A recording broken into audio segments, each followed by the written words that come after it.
Hello, my name is Dr. Ruthie. I'm a sexuality educator, a relationship expert, and thanks to the great folks at Funwares, I'm here answering your questions on sex and intimacy and relationships and all of that good stuff. So, one of you wrote in today by Twitter and you wanted to know or hear a little bit more about giving yourself and your partners permission for fantasies that break the mold just a little bit. When we have fantasies that break the mold, they're on the taboo side. And the fact that they're taboo can lead to a lot of different feelings and thoughts for us. We might feel afraid of what this means about who we are, afraid of what this means about what others will think about us, afraid of where this could lead for us or where it won't lead for us if it's something we don't feel we can ever do or don't ever want to do. We might feel a sense of enticement, which is in conflict with that fear at the same time. There may be the sense of mystery and excitement that we haven't felt about different erotic things in some time. And that can add more conflict in as well. The sense of naughtiness, certainly that essence of taboo that we're thinking about or aroused by something that we're not supposed to be aroused by. We might feel a sense of confusion or a sense of shame because all this is in conflict inside our minds and our hearts and our loins. So a taboo fantasy can really bring up a lot of emotions and feelings for us. So the first thing that I want you to know is sight unseen on your fantasy. This thing that you're thinking about, it's okay that it turns you on by thinking about it.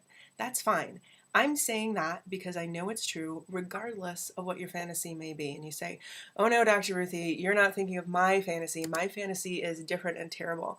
You know what? Whatever is going in your mind that turns you on is okay. It's okay by me. And it's your private thoughts and your private enjoyment, and there's nothing wrong with that.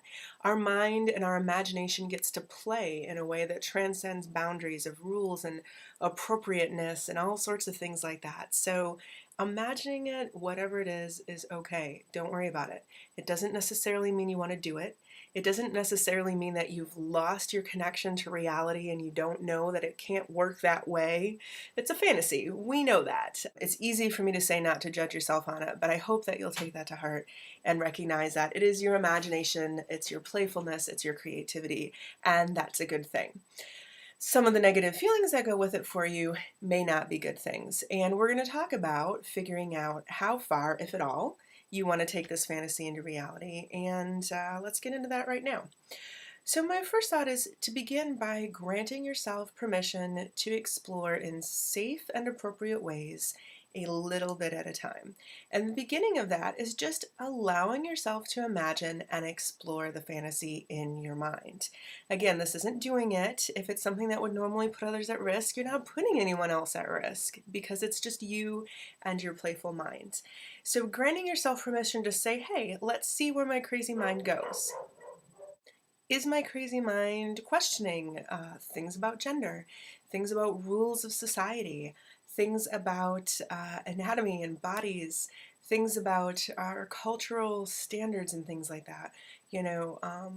Questioning things about my relationship, whatever it may be. And to just see where your crazy mind goes with it, and that's perfectly fine. You can keep a journal to yourself if you want to. Whatever kinds of notes or art or music collections might help you to continue to explore, and that's fine. And you may find that with permission, your fantasy changes, or your fantasy goes away altogether and another one comes in and takes its place, or your fantasy gets stronger. Whatever the case may be, seeing where it goes is absolutely fine, and you may discover whole new sides of yourself. And it may be that you feel a little conflict about this and what this means about who you are. You are the same person you were before. You just know a little more about yourself than you did, and you have something new to explore and enjoy with yourself, and perhaps as an idea to bounce off your partners as well.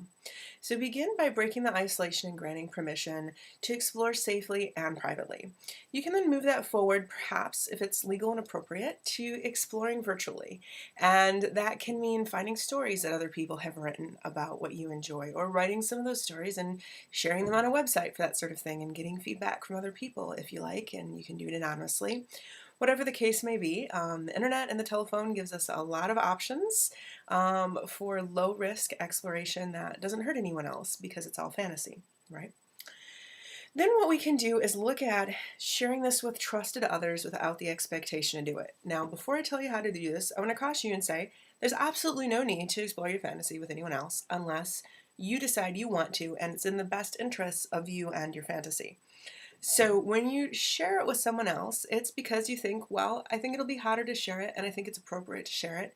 And I know someone who loves me no matter what, or, lusts me no matter what, whatever the case may be. And I'm going to let them know. If you decide to share the fantasy, keep in mind that you're letting people know that it's just a fantasy at this point, anyway. And secondly, because you're sharing it with someone, you're kind of springing it on them. Make sure that you communicate to yourself and to them authentically that you're sharing it without the expectation of them joining in. When a fantasy is shared with someone, you're giving them a great honor, a great gift, a great amount of trust and vulnerability in yourself. And you're calling upon them to hopefully behave as their best selves. Whether or not they find your fantasy enticing should be irrelevant at this first step. What's relevant is that they hear it and they accept it and they still care about you. Later on, you can move the conversation around to finding the middle ground if you want to. And remember, not all fantasies are best shared, much less best enacted. But if you want to, and it's safe and sane and consensual and all those good things, to seeing if there are little parts of the fantasy that you can bring into real life and let your imagination enhance it and make it what you want it to be. And this is what I call finding your best middle ground. So, of course, the first step is what I talked about earlier, which is just enjoying your fantasy solo.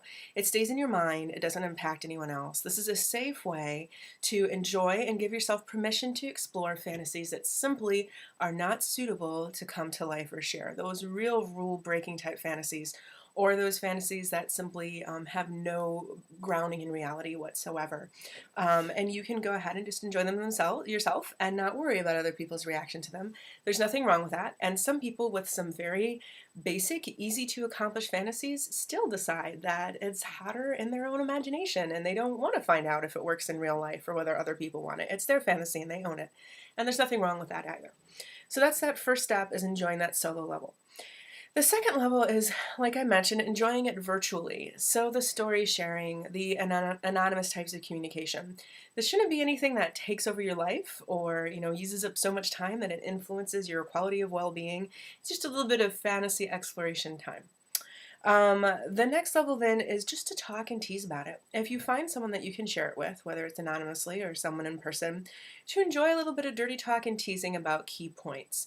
And again, with each step, consider, is the fantasy better this way or not? There's no obligation for you to make it real. These are just different levels to consider for yourself. You can look at trying a little piece of it. If you are interested in this wild power fantasy, a lot of people have fantasies about rape, but it's not really rape because the rapist is pleasuring you in all the ways you wanted to be pleasured very forcibly. So it's ravagement kind of fantasy, as Midori talks about. So you can try a little piece of that, a small essence of rough play, something that really kicks off the fantasy in your mind, but isn't going to be too much in real life. And if you've got a fantasy that works for this and everyone's amiable to it, it's safe and sane and all that good stuff, you can look at immersing yourself in the fantasy and finding ways to do it. Maybe your fantasy is, being in a luxurious hotel room with a bottle of champagne and some strawberries.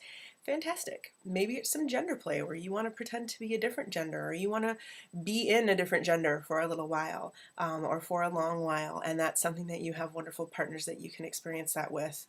Excellent. Then moving yourself slowly through those different steps and levels over time, you can get yourself to that place of immersing in it as well. So what matters most is to make sure that, like I said, you're taking the fantasy to the fantasy's best place for you to enjoy, for everyone to enjoy, and that you need not feel that it has to go all the way unless you want it to. Yeah, so there you go. Some tips and thoughts on playing with fantasies that are taboo, and to let you know that if you ever want to share your fantasy with someone, you can bounce it on by me. Not a problem. I always enjoy hearing that from people. I'm Dr. Ruthie, and I will see you in my next video. Thanks.